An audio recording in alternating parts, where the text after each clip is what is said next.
Hello everyone and welcome to Walford Weekly, your EastEnders podcast, where we'll be reviewing the episodes that were broadcast on the BBC between Monday the 7th to Thursday the 10th of June. I am joined by Rob this week. Hello Rob. I did it, Rob.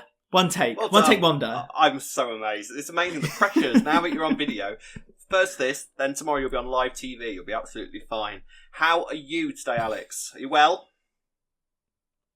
I'm okay. I'm very well. I'm very excited. As before we start recording, I have told you that we are off on our holidays as of tomorrow. We're picking up the camper van in Glasgow in the afternoon, and then we're heading off Sunday morning, first thing, with the birds. Flying away into doing the North Coast 500. That's what we're doing. Oh. That's it. That's what I built up to. We're doing the North Coast 500. It's very exciting. And because I've been given a little bit extra time, we're also going to climb Ben Nevis as well. So that's going to be fun too. Genuinely jealous. That's like a proper mountain, isn't it? Like a full on. Yeah, I think so. I think it's the isn't it the tallest in the UK? Wow, that's impressive. You got a flag to put on the top. I'm not sure. Get a Walford Weekly flag and stick it on top of Ben Nevis. That's your mission. Should choose to accept it. What, with our Patreon details on there, yeah. So people can give us like a bit of like an achievement money, you know? Absolutely, yeah, yeah. If you want to sponsor us for climbing Ben Nevis, please give it to this Patreon site. So there'll be no show. We're saying next week, Alex. Unfortunately. We are saying that, I'm afraid. Well, there'll be no Walford Weekly next week. So, unfortunately, you won't see Rob or I hosting a show next Sunday. You won't hear our critical view on everything EastEnders. However, Ben and I have recorded a sister show of sorts to Walford Weekly called The Walford, which will be piloted on the slot where Walford Weekly would normally be on. So, if you're already subscribed to us on our YouTube or on our podcast on any other podcast apps, then you'll get us in your ears still coming through next Sunday. But that doesn't mean we're going to disappear forever, because then the following Sunday, or maybe even earlier, Rob and I will be back talking about EastEnders again in the iPlayer era, as it's now become, for the next 3 weeks, the iPlayer era. Yes, for those three little weeks, that we'll be binge watching the episodes and recording the episode, frankly, when we like, and putting it out, frankly, when we like. So that'll be something to look forward to. I mean, it's keeping the listeners on their toes, or the viewers on their toes, as I should say. Because if you are listening to this, by the way, don't forget we are in full video form on YouTube. If you search Walford Weekly Podcast on YouTube, you'll find us there. You'll see both of us there, waving now at you. At the camera, saying hello. Rob's not waving. Oh, there's him. Rob's waving now as well. Yes. And come on, you YouTube, can join watch in. us. I've done my hair for nothing, you know. Come on, I haven't done this for nothing. Let's go. Come on. I haven't done my hair at all. I am looking so lazy. I've just realised I'm literally just wearing a hoodie that I just picked up from the floor. It's because you know when you're getting ready for holiday and you've got all your clothes washed and they're your holiday clothes, and so you wear your kind of non-holiday clothes while you're waiting for... Because you don't want to wear your best clothes when you're going on holiday, do you? No, not especially if you're climbing Ben Nevis. You know, you need mountain climbing clothes. You need a yak and like a tent and all kinds of stuff. And a Great Bernard with a barrel round its head with whiskey just to follow us up, so we can that's the idea. Anyway, I think we're Go on, let's go. Let's do this. Just have a dog follow you all day long. Yes, come on. Let's talk about EastEnders, shall we? Let's talk about all the stories that happened this week. And we're starting off with Ben and Callum, because Callum had a bit of a shock this week where his colleague Fitz had got himself in a lot of trouble with some knife crime yet again. Yes, that's the area of EastEnders is quite becoming quite prevalent with the old knife crime thing. Yes, so we have properly had an introduction to Fitzy now. Now he's currently lying in hospital, having been stabbed ferociously by this thug that they were after, who was quite helpfully standing on the corner of the street, just looking dodgy. You know, as Walford gangsters are wont to do, very helpfully. And then they had a little chase sequence. Now, I didn't think the chase sequence was that bad.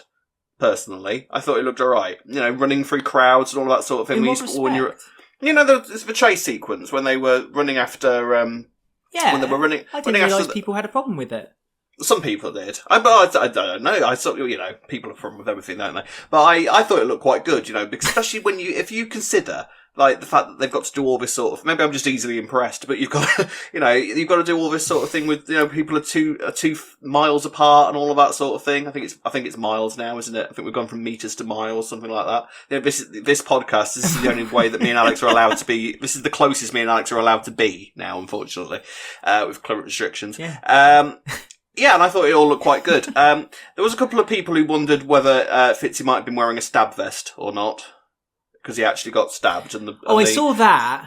Yeah, but then I sort of think that if this is a guy that's it's uniform. Yeah, but I'm sort of like along the lines of if this guy is somebody who's not really afraid to stab a policeman, he'd be aware of where the stab vest was. Clearly, maybe not the first time. Clearly, not the first time he stabbed anybody. So he's quite adept at sort of going around a stab vest and getting the thing, but or whatever. But the yeah, just sort of. Anyway, so yes, the whole thing basically climaxes in the fact that we are Callum is already sort of wondering whether he's going to leave the police. Now, I do want to just briefly point out that ever since the very first day that it became apparent that Callum was becoming a policeman, me and you have been, you know, slagging it off to high heaven. So it's ridiculous. Callum's a rubbish policeman. Callum is the worst policeman ever. He should not be a policeman anymore. And then last week when there was a threat of him stopping to becoming a policeman, we were like, that's disgusting. But why should he stop becoming a policeman? We're hypocrites, essentially. I think essentially. Yeah, I mean, also the police officer, because we saw D.I. Arthurs again this week, didn't we? And he had a little chat with Callum after Callum confided in him and said, you know, I can't hack this anymore. You know, all this crime happening in London, it's really upsetting me. And D.I. Arthurs... I thought it was such a quiet area. Yeah, Walford. D.I. Arthurs turned to him and said, oh, you know, you must stick to it because you're one of the best police officers and you're hard to come by. And I did go, ha! As it was said on screen, I must admit. I mean, I think the reason we said that Callum shouldn't stop being a police officer was more the fact that it was very coercive of Ben kind of persuading him not to. And I think very much Callum's thought process this week of stopping his career in policing was also encouraged by Ben. And there was a lot of tension between Ben and Callum this week, wasn't there? Where Ben said, oh, hard day. And Callum was like, you do want to know. And so Callum kind of turned to an old friend, an old ally, which was Whitney, to get some advice. Yeah, I thought it was really nice that Whitney kind of, his old fiance. I thought it was nice that she kind of put herself forward as kind of to help him out, because she clearly saw he was in distress and he punched that wall but I mean, a lot of people have kind of jumped to the conclusion now that something more is about to happen. I would absolutely screech if Whitney and Callum started snogging and going out again. That would make me laugh a lot. I don't think it's going to happen somehow. Can you imagine the volcanic reaction of the Ballum fans if Callum and Whitney started snogging again? Regarding that wall punch, have you ever punched a wall when you've been angry? Especially like that, like bare knuckle on top of an actual brick wall. Have you ever done that? Oh, only drunk. Well, you're we're not like lots though. I've kind of gone and kind of just kind of punched the wall, thinking that it looked cool, and then regretted it the next morning where I've woken up with my hand like that, like wishing I hadn't done it. And you are so intimidating. Not of anger. Well, have you? I'm not clearly when I wake up crying with my hand. I don't punch pillows, mate. I'm not violent. I can't do that sort of thing. I mean, my only thought was the fact that it just looked painful, and I don't understand why you would. Maybe it's something I can imagine it's being something Ben would do, but punching a wall when you're like stressed and angry, I don't get what it achieves, because you can't break the wall. I get punching something to break it to kind of release and vent your frustrations, but punching something that isn't going to break and is just going to hurt you, I don't see the point in that myself. But that's just me being the sensible minded person. Don't forget, Callum was caught by Ben was caught Callum years ago before Callum came out. Remember, he was hitting himself with a bottle. So it's not strange that Callum's kind of got this kind of physical I don't know, he's kind of invents it by being he punishes himself a lot of the time. It's just that it's not happened since then.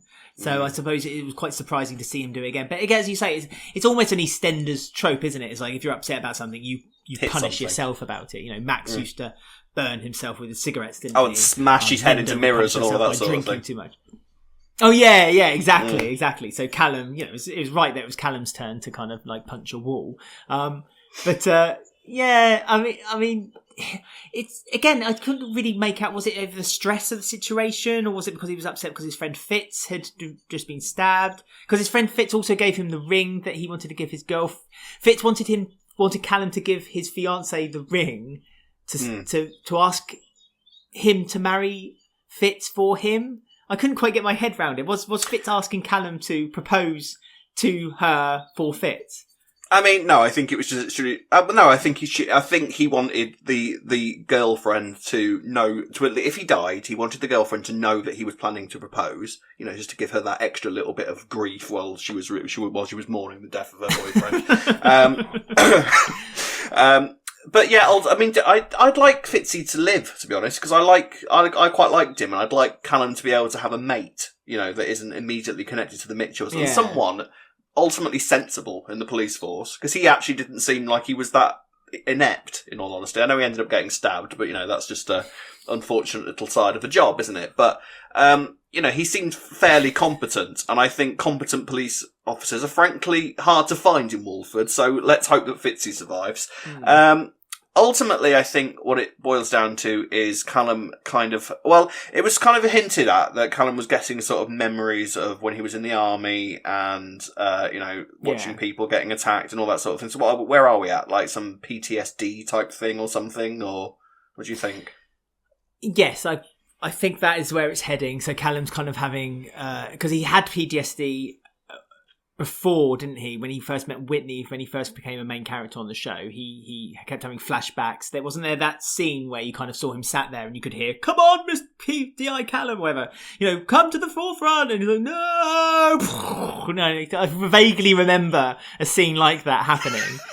This is when we thought, SenFX were just a thing.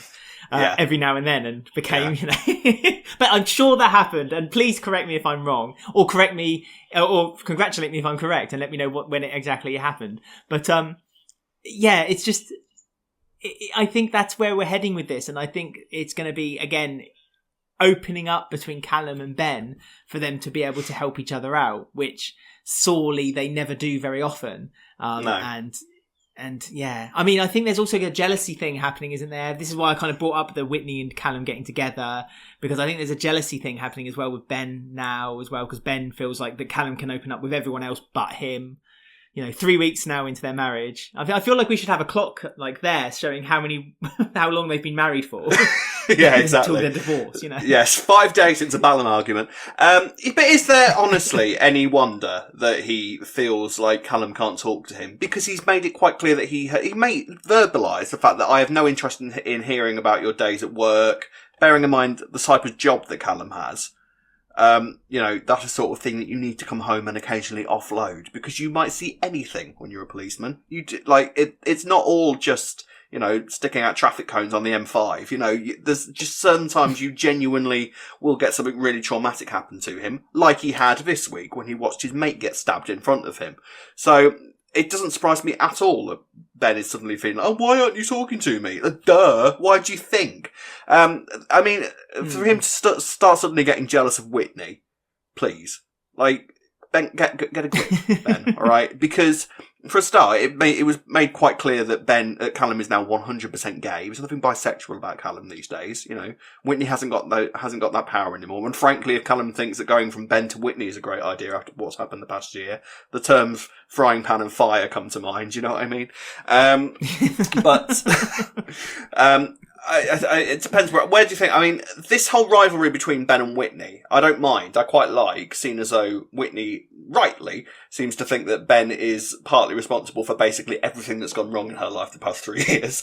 It'll be interesting to see if that becomes comes to the forefront, sort of Ben v Whitney sort of rivalry. But yeah, it's Callum's not in a great spot at the moment. He's suffering, and he feels like he's doing it alone. And Whitney seems to be the only person that he can really talk to and who understands him, because ultimately Whitney is genuinely a more understanding person than Ben is. I'm afraid, Ballum fans. I would like to say thank you very much to all the Ballum fans for not sending us vitriolic abuse over email for our views last week. Genuinely really appreciate that. You know, it's nice that we can sort of have those conversations without you getting too angry with us. No, I will second that 100%. In fact, I tweeted something earlier in the week saying that it was so nice that we have this family, this community who listen to our podcast. Gush, gush, gush. Love, love, love. And that, you know, we have our views, and I've said, I think I should have just have this printed on the bottom of the screen as a disclaimer. We have our views, we have our opinions. We're not the gatekeepers of EastEnders, and nor will we ever try to be. If you disagree with us, great. If you agree with us, perfect. If you want to talk to us about it, even better. And that's what happened. Put that on the flag on Ben Nevis. Yeah, right. It's quite wordy though. Yeah. Big flag. Yeah. So it was wonderful to get the reaction that we got. I just want to quickly talk that Kat has now her own business thanks to Phil, which felt a little bit strange to me because Kat made such a big deal for the last couple of weeks that she can do things on her own and she doesn't need help with her or her kids.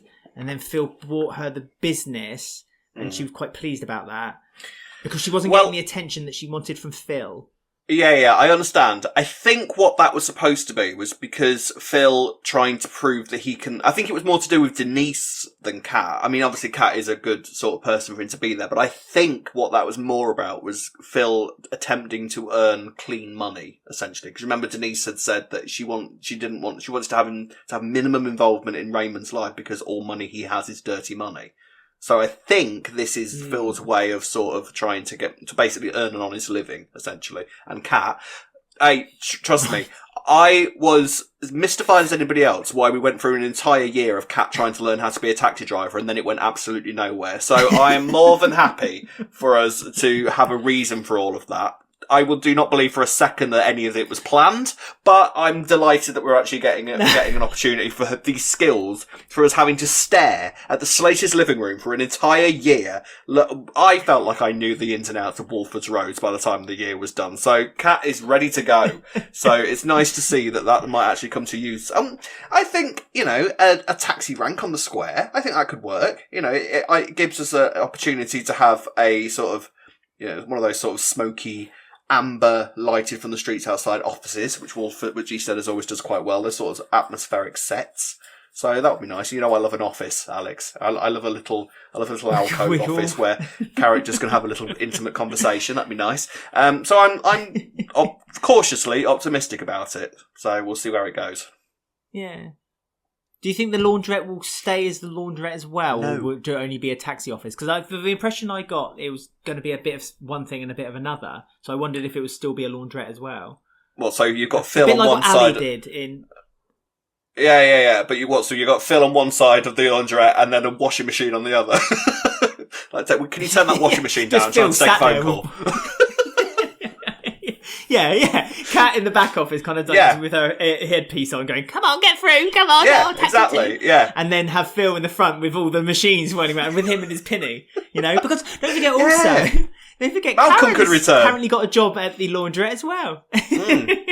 So Karen must still be working at the laundrette. So I don't know, I can't figure out, because there we had that whole story also like 2 weeks ago where Karen lost her job but she got it back again. Well, no, because I think the laundrette has been completely sold now, hasn't it? No, because the laundrette's been, I think, completely sold now, because there was a scene where the Papadopoulos, basically they'd sold the laundrette because, which makes sense to be fair, because the fact that they came in and said to Karen, we cannot afford to keep you anymore. Let's be honest, in this day and especially in today's climate, but in general, when was the last time you used a laundrette? In all honesty.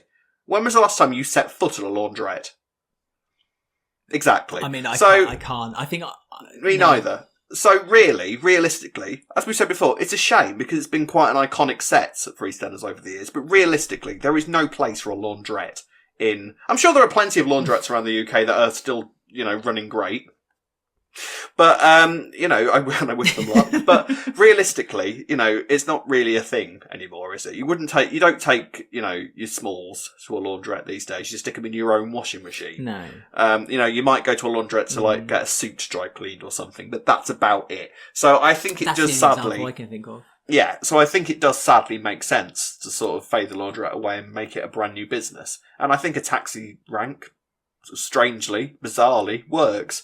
Yeah. What do you think we're going to get in terms of a name for the business? Because we have had some crackers for business names over the past few years, not forgetting the Prince Albert, which you and Ben had to explain to me was penis piercing, because I had no idea. I thought it was just a clever little pun, go from the Albert to the Prince Albert. I thought, yeah, that makes sense. I had no idea it meant genital piercing whatsoever. It made me think whether Julia Smith and Tony Holland were thinking about stuff like that when they created EastEnders, but,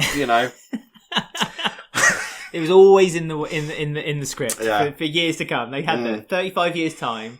Yeah, Prince Albert. Genital piercing.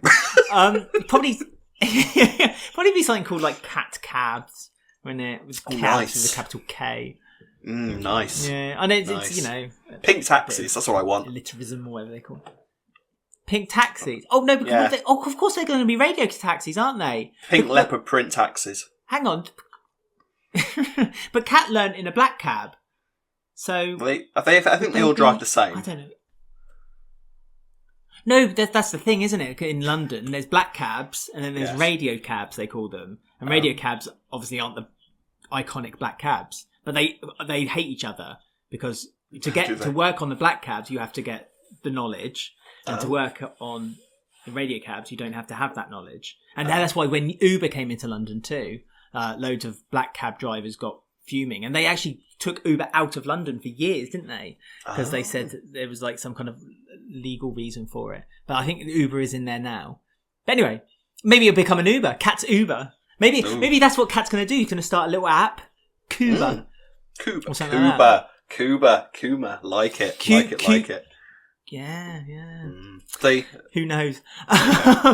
We're going to move on now to Ruby and Martin and Jean, because at the beginning of the week, Lily had a few problems with Ruby, and Martin really wanted Ruby to move back in again because Arthur's feeling a little bit lonely. He's wet the bed. Not surprising, really, when you see your dad kind of. I'm surprised it's taken this long. Yeah, I know. If anyone's got PTSD, I think Arthur is the one who needs to talk to Callum, to be perfectly honest with you. But Jean kind of mediated it, didn't she, with Ruby and Lily, and they've kind of come to a compromise, and so Lily is moving back into their house now. Which I thought was, I'm beginning to see a relationship grow now, and one where it's kind of not respectful, but kind of a mutual kind of like between Ruby and Lily, which I was enjoying. I can't see it lasting somehow, though. Can you? Really? No. Because essentially, I think Lily is more than aware that Ruby is the main reason why her mum is currently in prison. So I can't imagine any sort of ice cream is going to really make up for that for very much longer. I think it's just a thing that Ruby and Lily are going to make each other's lives hell for the foreseeable future. And then when Stacey returns, Ruby is going to have, both Slater girls just trying to drive her mad. Because I think that Stacey and Ruby's friendship is, I think probably gone forever now, isn't it? Unfortunately. So they're going to be really? Well, don't you think? Shame. It would be a shame, but don't you? Would you make friends with somebody who got you sent to prison? Really? Is that like something that you'd forgive? Is it on your? I know you're a very forgiving guy, Alex, but is that really on your chart of things that you'd forgive? I mean, there is hope, isn't there? Because there's Mick and Stuart. They're kind of getting. They're not BFFs, true, yeah. obviously, but they're on talking terms at least. It would be nice to see Ruby, because Ruby and Stacey was such a nice friendship when they were younger as well. And when Ruby came back into the soap, I really enjoyed their friendship still. And it felt a bit unfair that they've taken that friendship away from us as viewers, because I liked Stacey and Ruby. So I mean, in my heart, I hope they do become friends again. But in my head, I think you're entirely right. I think there's no redemption for them right now. But I think it may help that if Lily starts to become friendlier with Ruby, that Lily might be a bit more kind of forgiving and push that maybe towards Stacey a little bit more, her mum. maybe. Well, maybe it might turn the other way around. Maybe Ruby is going to be able to completely win around Lily, and when Stacey gets out of prison, she's going to have Lily against her. Who knows? I think. To be honest with you, with someone with a kid like Lily, anything's possible. I don't think she's bothered about who she hates or who she gives hell to. As long as she's got someone to torment, I'm sure she'll be fine. She's that sort of kid. I mean, Lily also is quite easily manipulative, to be manipulated when presents or cash heads her way, and Ruby isn't short on that. So again, that's a good theory actually. Whether Lily becomes like a little mini Ruby, and then Stacey feels like she's lost her daughter to Ruby, which will then add another rift between them, which will be a bit upsetting, because that kind of did start a little bit when Ruby started promising her holidays, and Stacey was like, "Don't start promising my daughter things that I can't give her. That's not that's not what I've taught her. I've not brought her up to be." So unfortunately, it clearly has. This kind of then led on to the Isaac and Lola story, didn't it? Where we're seeing more of Isaac unravel and also linking herself more to Lily's past. Not Lily's past, sorry. Ruby's past. Yeah, this all got very. I think this. I don't know quite what to make. I mean, you're better at the sort of kind of history of like, characters interacting and all that sort of thing. So the whole Johnny and Paul thing. Are we right? Are we right in saying that they never met? But then there's this picture of them in a bar, apparently. Or to me, I thought it was the Vic, but it's basically a picture of them to get in the same photograph.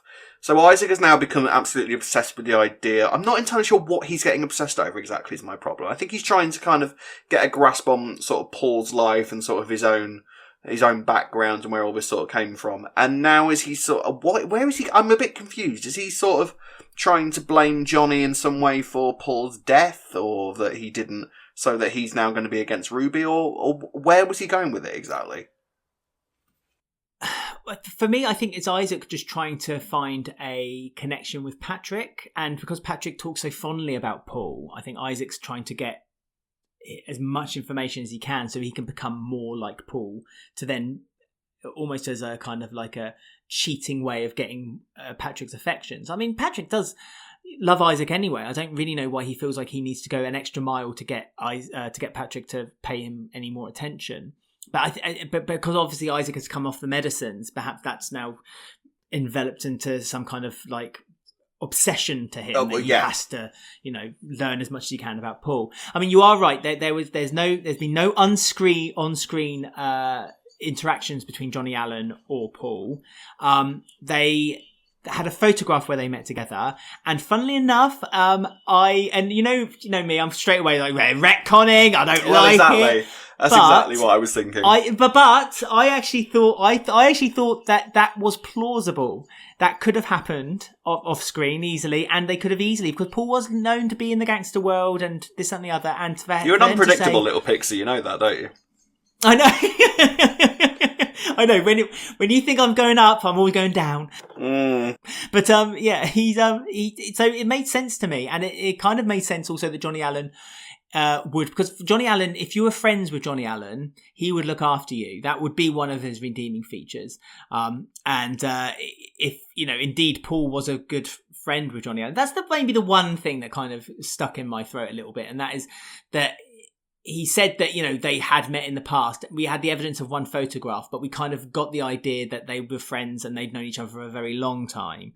So it was a bit strange that Patrick, and we've never seen them on meet in the past before. But like I say, on this example, I thought it worked. It was absolutely fine, and it kind of helped along Isaac's story. And also I quite enjoyed that there was the dinner party scene between Isaac, Lola, Martin and Ruby. I thought that was really wonderfully done. I love the bit where they kind of went into the table and you saw Martin and Lola just having a conversation about nothing. It was literally you heard the end of the conversation. It was like, man, I told him I'm not paying that price. Felt really and then natural. The camera kind of then panned around. It was properly natural. And then you heard the conversation that Isaac and Ruby were having, and again the dialogue seemed very natural. It seemed like Ruby obviously wanted to open up to someone about her dad, so she was very accepting to give information to Isaac.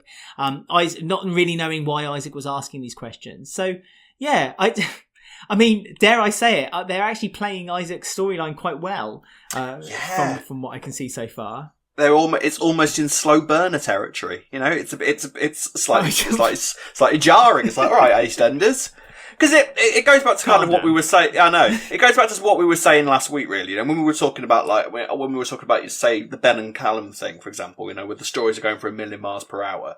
You know, sort of, you know, for example, a sort of will they, won't they story. You know, because it's sped along. It's not really will they, won't they. It's more will they. Well, oh, they did.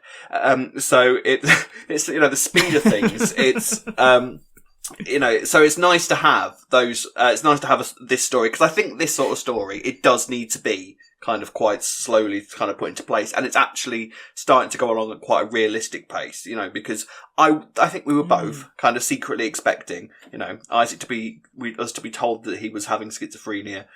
You know, on the Friday, and for him to be having a complete mental breakdown by the next Friday, because that's just the sort of speed that things seem to be going at the moment.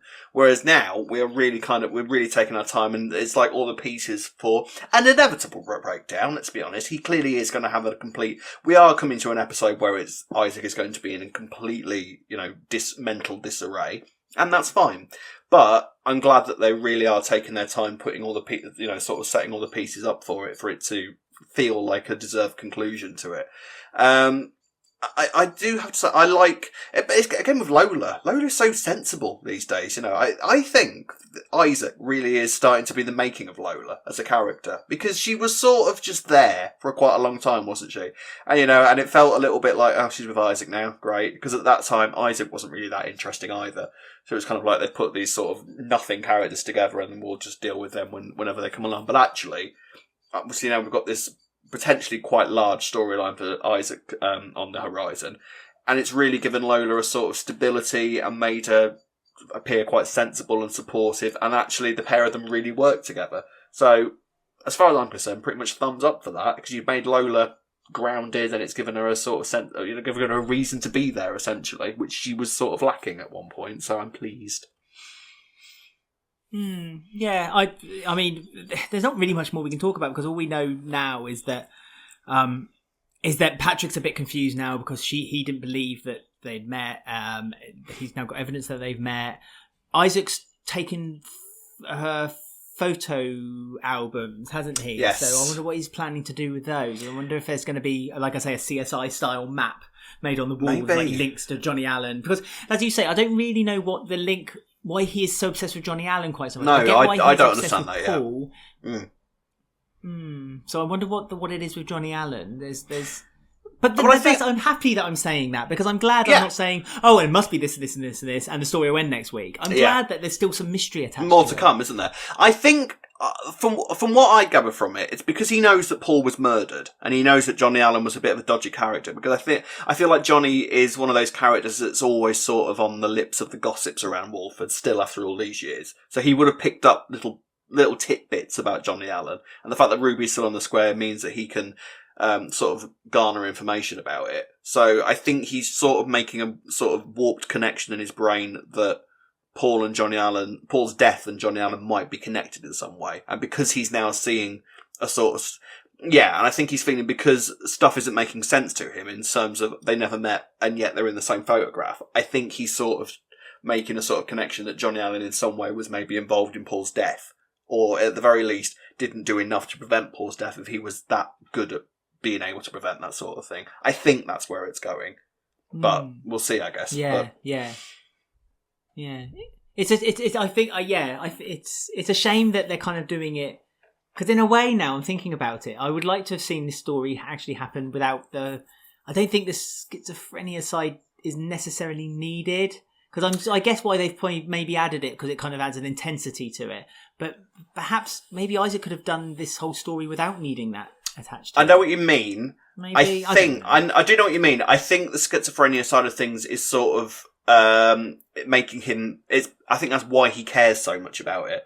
I think that it's I think what it basically is, it's illustrating the obsessive side of his schizophrenia. You know, it could be anything, but he's become like sort of focused and targeting the Paul thing, and it's just basically illustrating how he will become absolutely focused and paranoid and all the rest of it on something on anything that basically interests him. So I think that's basically why I think it's schizophrenia first and then the Johnny Allen stuff second. It could be anything, but he's just becoming obsessed with that. I think that's what it's meant to illustrate. Okay, cool. But like I say, I'm so happy that this story is being done so well, and I love a slow burner. And as I say, the scenes were nice to watch as well. I mean, there were 2 episodes on Tuesday this week because of there being no episode on Friday. And actually, Tuesday's episode, both of them together as a 45-minute episode, was an absolute treat. It was. I must say, full of praise, aren't you? Pre-holiday. I know. It's because I'm going on holiday. That's it. No. When I'm off holiday next week, I'll be miserable. Rubbish. I want to watch Corrie. What is this rubbish you made me watch? We're going to talk about Stuart, Rainie, Bernie, and Vi. Vi was interfering with the relationship between Stuart and Rainie because she believes that Stuart can do better. She starts chatting up Honey in the minute mark. Line of the week this week was her trying to, as you say, trying to get any information out of Honey, then realising that she was with Jay, and then being dragged out of the Supermart saying, standing behind a register, you should be on one. It made me laugh. For me, that was the line of the week. I enjoyed that. I like Vi. She's great. Oh, I wish people would leave Honey and Jay alone. I still think that I still think their relationship. You ship fine. them. You ship really... them. I ship them. Do you think that Vi and Rainie's relationship is quite fun? I quite like their relationship. I love it. Yeah, you don't really see a relationship on EastEnders like that recently, where it's almost like Pauline and Sonia, isn't it? Yes, they kind of do like each other, but at the same time, they don't really like each other very much. But there was a mutual kind of when they had that conversation on Thursday's episode, where you found out that Vi had arrived because her husband, whose name escapes me now, but Jono. Is it Jono? Jono had chucked her out because he found out that she was going to Callum's wedding, to a gay wedding, to Ben, the big gay wedding that almost never was. And wedding. So she has, she's got nowhere else to go, and so she's promised not to interfere with Rainie and the surrogacy. Yeah, I like the relationship between Vi and Rainie. I absolutely love it. I mean, what's not? I do absolutely love it. I like, because the thing is, Rainie, for me, is at her best when she's got a bee in her bonnet about something. And this sort of banter between her and Vi, I think is going to be fantastic to watch over there. I don't want them to make up too quickly. I understand, I get where it's going. They're going to become reluctantly really, really fond of each other. Again, it's another thing to soften Stuart down. I cannot believe we're talking about the same guy that did everything that he did in his first year on the square. It's absolutely mad to me. But I absolutely love Rainie and Vi's relationship. It's the sort of, because the thing is, Vi's coming across as sort of like the overprotective grandmother, which we've seen a few times over the years with characters. But she does it really, really well. And I like, frankly, that she's not really that involved with Ballum, although I know some people aren't massive fans of it. Her calling Ben Whitney, for me, will never get old. It makes me laugh more and more the more she does it. But yeah, I've got to say, I absolutely love Vi. I think she's a great new character. Obviously, Gwen Taylor is an amazing actress. She's delivering, as you'd expect from an actress that has got sort of comedy background and all of that sort of thing. She's delivering all of Vi's sort of Barbie put-downs perfectly, landing each line with the timing and everything that it warrants. So yeah, the whole Stuart and Rainie thing, because I know you were a bigger fan of the surrogacy story than me, but now Vi is more directly involved with it. I'm on board with it because Vi is just saving it for me. Because I think it's just surrogacy stuff in general. I'm not a massive fan of, because they for me it's just sort of lengthy. It maybe goes on too long, but like I say, with Vi on board, bring it all on. Because then you've got three characters essentially that are all great individually. Just taking this story off into its own direction, and it seems now that Vi is properly, cemented on as a new regular on Albert Square. She's living with Stuart and Rainie. So we've got, I think, I'm excited. We've got a lot more to come, and it's going to be marvellous. Well, touching on the surrogacy story then, Yes. Bernie is still the number one candidate for it, but Rainie saw Bernie trying to lose weight this week, and Bernie's not having a really easy time at it, where she's constantly getting given quite fatty foods, not quite, not good foods for someone trying to lose weight. Bronson the dog died. No, I know. Karen's just moved on her love from Bronson the dog to Bernie, hasn't she? She's like, could be feeding Bernie kebab out of the freezer. Honestly, it's awful. Bernie dinner. Yeah. But Karen and Tiff and Bernie have now decided they're going to join a weight loss group. What's it called? Fat Blasters. Fat Blasters. Now, see, the thing is, little insight into my life here. I used to be a member of Slimming World, right? Those groups are the most... if you go with the right frame of mind, they can be alright. If you're calling it, for a start, if you're calling it Fat Blasters, I wouldn't be able to go to that group with any with any semblance of, a sensible mind. I'd be laughing every single time. The other thing is that they're going with, that Tiff has said, just to be a supportive friend, which is fantastic, but Tiff is going to lose weight as well. Now, I'm not being funny. I've been Bernie in that situation and gone with a skinny and gone with a really skinny friend. The sort of friend that you go with. The sort of friend that you go with that, they get on the scales for the first time and their starting weight is your target weight. There's nothing more depressing than that. I'm telling you now. And the fact that they're going to go with Karen and, she's getting, it's the sort of group where, you get applauded for losing half a pound. Great. I went to the loo before I turned up. Well done. You had a great week. Well done. They're so, they work if you go with the right attitude, but I wonder if Karen is going to be the best supportive partner, because I could see Karen sort of turning up and taking a packet of biscuits with her because she didn't eat before she went and all of this sort of thing. So there's potential for a bit of comedy there, but ultimately it's all down to where Bernie's mental state is with eating and all that sort of thing. Now, Karen did actually ask Bernie, "Have you got a little bit out of nowhere, if you want my honest opinion?" But did ask her whether she got an eating disorder. It seems a bit random, you know what I mean? She wants to lose weight. Why would you automatically assume that she had an eating disorder, whether you're right or not? It does seem pretty indicative that that's where this is heading, doesn't it? I think you're right. I get why Karen asked in a way, because Bernie spent the whole week saying no to things. All the time. It was like, no, I don't want it. And it got to the point I don't want 6 pizza. It was like a bacon sandwich. Yeah. And God, that box of pizza. I want the pepperoni one. Bernie always gets the pepperoni one. I hope they got it from I hope they didn't get it from the same place as Whitney and Kush got their pizza from, because they're in for a disappointing evening if they did. Oh. Yes. Why, you had to bring up that old wound, didn't you? The uncooked pepperoni-shaped pizza. Heart-shaped pizza. That was awful. I mean, if anyone wants to listen to that, listen to the Valentine's Day episode, where we literally scrutinised a pizza for 10 minutes. It was a rant. Yeah. This is what you tune in for. This is what you pay for. Welcome.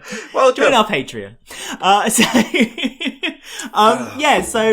So I kind of did get it, but I do think that we're heading down that road where we said it 3-4 weeks ago is where we're having an eating disorder story with Bernie. But when we were off air before we started recording, I did say to you that I feel like whenever there's a female character, there's always an eating disorder story going with them, and it feels a bit. I don't know. I feel it's a bit disrespectful toward women, because I know what you mean. I would argue though that it's illustrating the fact that women have more pressure to look. I mean, look at any glossy magazine. Meghan Markle's put on a pound. And it's on the front cover of a glossy magazine. So it's basically it's seen as bad. This isn't a new conversation, This is something that we've been talking about for years and years and years, that, women and their bodies and all of that sort of thing have to be a certain way. So it's really no wonder that, things like eating disorders and all that sort of thing mentally come along, because there's so much unfounded and unfair pressure for people, and women particularly, to look a certain way. Now, the difference is with Bernie, I think the things with Honey, she came from the modelling industry and all that sort of thing, so there's definitely a pressure there to look a certain way. Linda, it's all to do with, I think, self-esteem and all that sort of thing, whereas with Bernie, she's basically been told that she was too overweight to effectively guarantee a safe pregnancy. So I think it's anything that can sort of trigger you into these sort of things. So I think it's basically talking about how easy it is to sort of feel like that and self-esteem and all of that sort of thing. Yeah. It's not been done with a slightly larger lady. So it's going to be interesting to see how they go about it this time.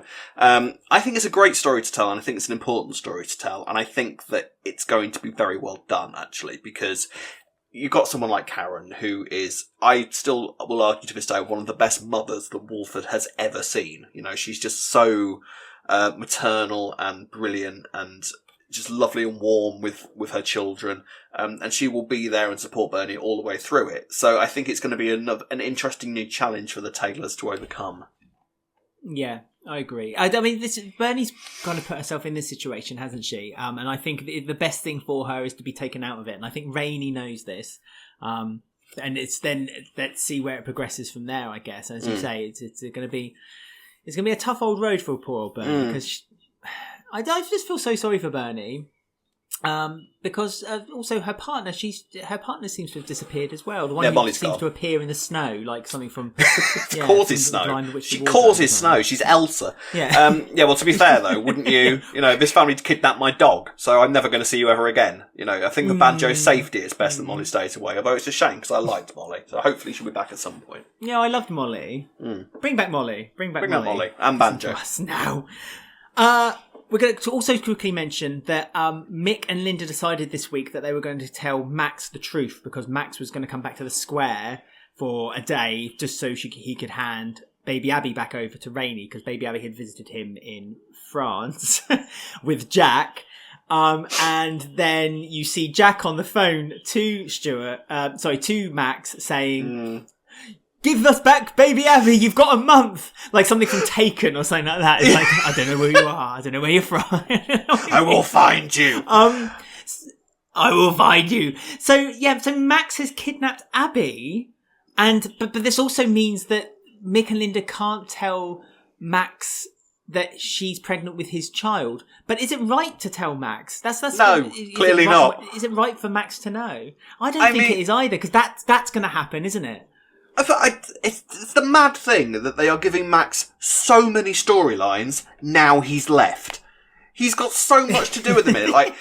And secondly, I don't understand why Max left Abby with Rainie and Stuart anyway. Like, what did that achieve? She wasn't seen once since Max left. She hasn't been seen at all. No. We've had no indication of anything that has ever gone on between Stuart and Rainie since Max left. And now Abby has been taken by Max, and there's, but this is the thing. I don't quite understand how Max can't. To be fair, I know that he's kidnapped her essentially, but Max has, I would have thought, more rights to Abby than Rainie wouldn't he? Am I right? See, that's what I thought, because it reminded me of, and again, we're going to history lessons. I'm sorry, everyone. Cindy, when she kidnapped Ian's kids, and the reason Ian couldn't do anything legally was because technically she was the mother of the children, especially Stephen, because Stephen wasn't even Ian's, essentially. It was written. Anyway, so it's a kind of similar situation. No, it wasn't David. It was Simon Wicks. So Simon Wicks. He's done his podcast. There you go. And we know our stuff. So it's a kind of very similar situation to that. That's what baffled me about Jack saying you have a month, because a month till what? A month till you get really angry. You know, it's like I don't really get what that threat was about. It's up there. It's up there. It's up there with you've got 2 weeks, isn't it? Really? Yeah, yeah. Or I'm not mad, I'm just disappointed. I just wait for Jack to phone Max later and say those very words. I'm not mad, Max.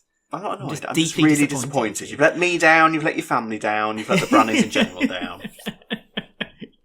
Let's be honest, that does hurt the most. Whenever anyone says that to you, you're like, oh, now I've done it. But yeah, so baby Abby obviously is meant to be with Max, but I got their handover with Max, and I thought it was a really lovely moment, especially when she had her trunky and she was just kind of sitting there like in the doorway, and Rainie was like, Abby. Yeah. Yeah. Hello.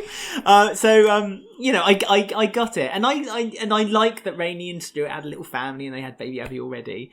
I don't know. I like you say, it's just mad that like Max has this huge story now, and he's got 2 stories on the go now, and he's not even on the show.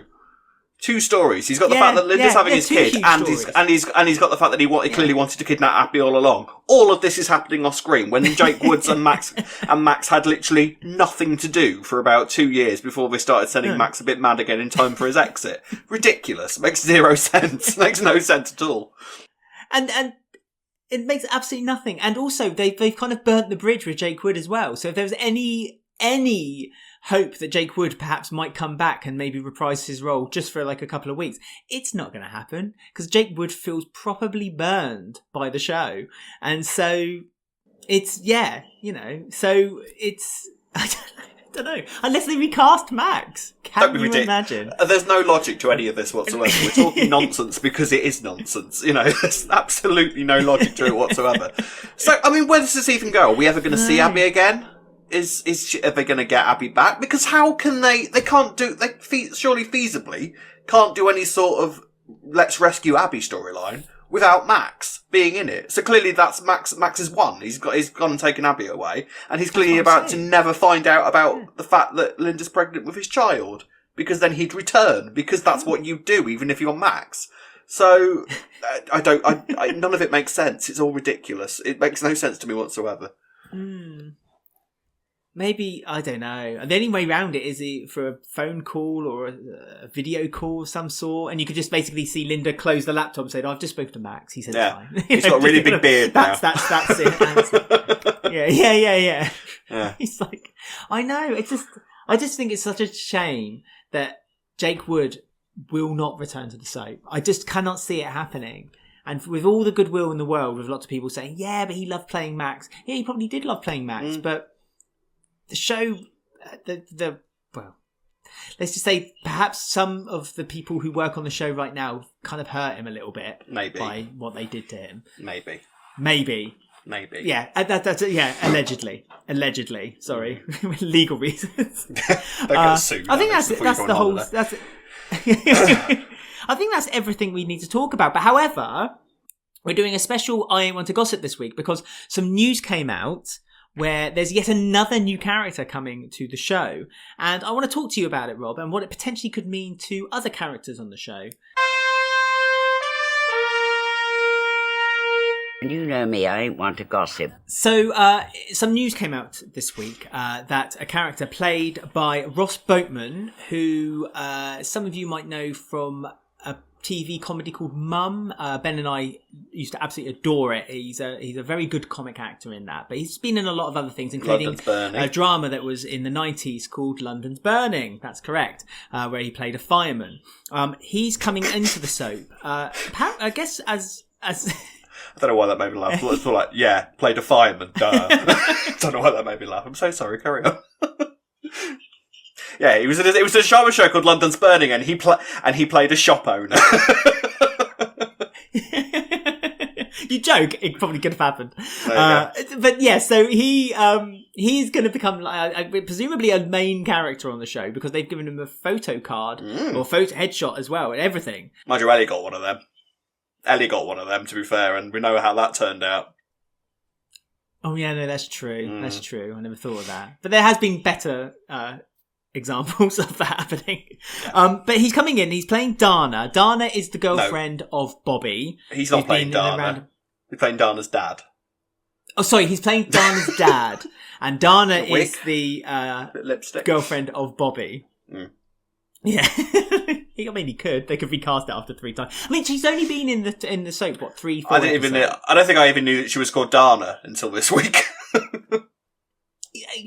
Exactly, which is again quite a theme that a lot of people were saying on social media this week. It's like, who's Dana? Was the first thing people were saying, and then when they were reminded, it was like, oh, okay. You know?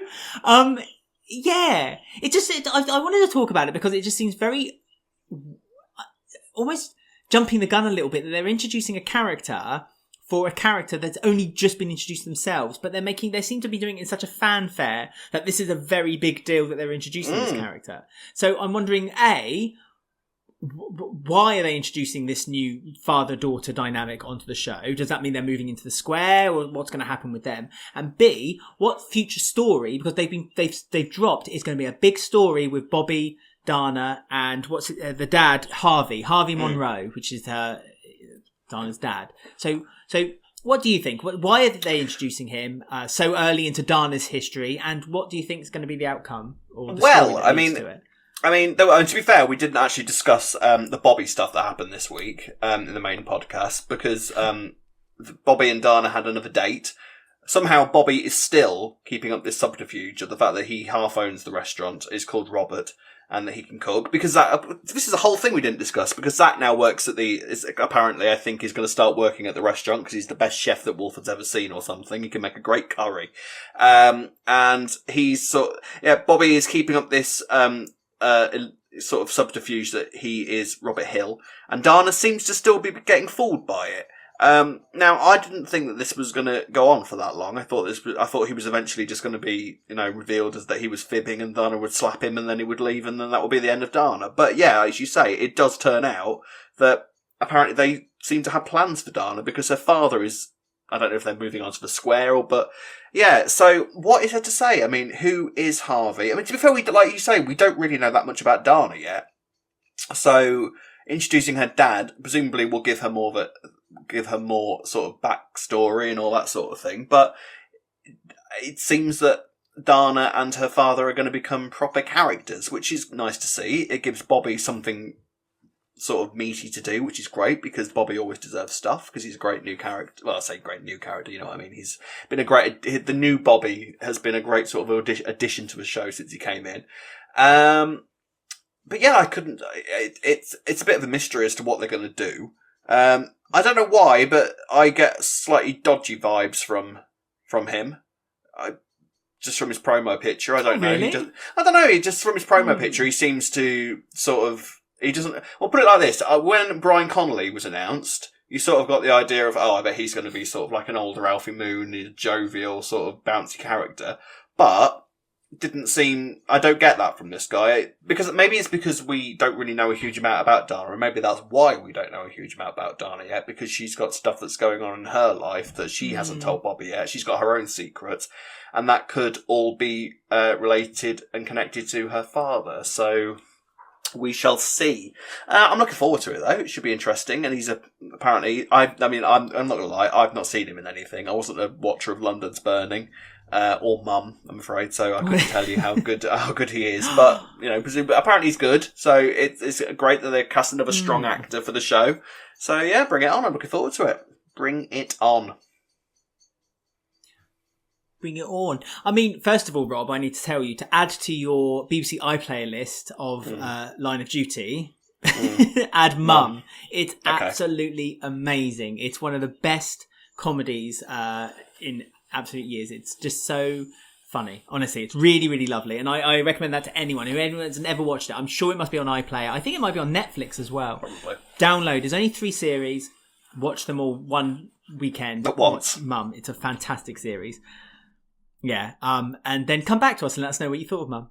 But secondly, I thought I had a moment where you said Bobby is obviously he's changed his name to Robert Hills, isn't he? He said his name's Robert Hills to her. Is that correct? So Hills is Kathy's maiden name. That's now. I wondered if this was a kind of a hint or a clue into the kind of character that Dana and the dad is going to be like, because. Again, watching Classic EastEnders currently, Kathy's brother Ted has a daughter called Sarah, and their relationship is very like he still sees her as a little girl. Like when his wife died, he put all his protectiveness onto Sarah, his daughter, and so he saw her as a little girl, overprotective, didn't like her wearing makeup, didn't like her going out with boys, and as time kind of went down, he still came. He trusted her more and more and more, but never really let go of that grip for the whole time that he was on the show. Sarah then stayed on after Ted had left. And I wondered if that was a little subtle hint by the writers or the producers of the show, by giving Bobby faking his surname as Hills, that these new characters, Dana and his dad, is going to be basically a new Ted Hills and Sarah Hills. And that's the story where they're heading. And so with the dad, I'm wondering, this is only theory. I swear, I put my hand up, I swear. I do not have any secret spoiler that I'm not telling you about. So if I'm right or wrong, I swear this is completely out of my imagination of what I think might happen. I think that Bobby and Dana are going to sleep together. Dana's going to become pregnant, and there's going to be a storyline of a teenage pregnancy storyline where the father is forcing her daughter to have an abortion.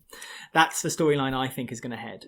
Wow, that's quite a prediction. So there you go. That's me putting my idea into the into the idea hat. Well, that's a big the idea hat. That's a fully formed idea you've got there. So yeah, we'll see what happens. But I've got no idea personally. But yeah, bring it on. I'm excited.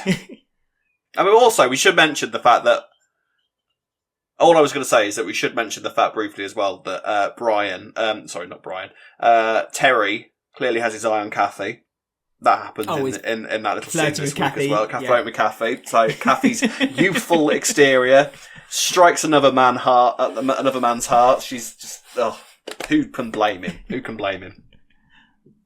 I know. I couldn't. I mean, I would be very interested to see Kathy and Terry getting together, because I think, in a funny way, I think Kathy needs love, and obviously we've been leading up to this story where Kathy's trying to find love, it'd be nice for Terry to straight away get himself introduced into the story by having Kathy. I mean, it works really well with Mila with her story to have it attached with Kathy. Mm-hmm. It kind of gave it a little bit more of a gravitas because it was an old, an original character that was being used to play off the story too. But yeah, I just thought that for I Want to Gossip, we kind of discussed the story with Bobby too, because I do think the story is going to be quite an interesting one leading forward. Yes. And and I wanted to throw my theory into the mix as well. And there you go. I look forward to it. Thank you for everyone who gets in touch with us on Twitter, on our Facebook and our Instagram. Rob is about to give you the details, but I just want to let you know that when we're back doing the show, we will hopefully be able to do an I Want to Gossip where we are reading out your comments a little bit more often. We've just not done it so often these past few weeks, just because there's been a lot of news coming in, and we kind of use the I Want to Gossip area now as a kind of a news part as well as your comments too. So please still get in touch with us on our email and our details that Rob is now going to gracefully read them out. Yes, if you can think of any sort of theories as to what these new characters might be about, you can find us on Twitter and Instagram at Walford Weekly. You can find us on Facebook at Walford Weekly Podcast. On YouTube, don't forget to like, subscribe and click the bell to get notifications about our spoiler videos. And our Patreon site is open. You can find us on patreon.com/Walford Weekly. You can contact us by email at robwalfordweekly@gmail.com or alexwalfordweekly@gmail.com. We won't be back next week, as Alex said, but you can certainly catch the sister show that they'll be starting at the Walford. That'll be being dropped online next week. But until we both see you again, goodbye.